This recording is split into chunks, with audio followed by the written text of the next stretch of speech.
The patented FarmDaddy self-watering garden container is the easiest way to grow a garden.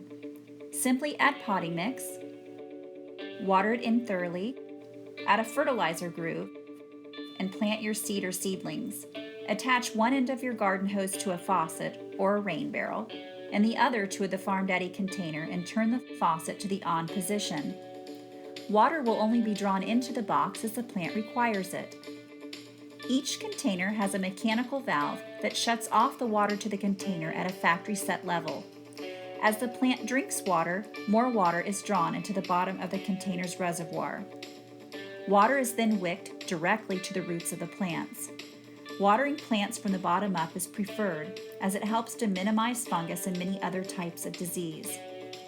Your plants will decide how much water they need and when they need it. No more guesswork. Your garden will never suffer from over or underwatering again. The FarmDaddy self-watering system allows plants to grow to their maximum potential in a short amount of time with constant access to water and nutrients. Connect up to 600 boxes with one garden hose.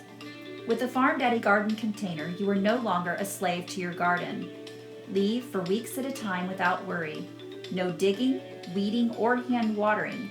Anyone can grow like a pro with the FarmDaddy self-watering garden system.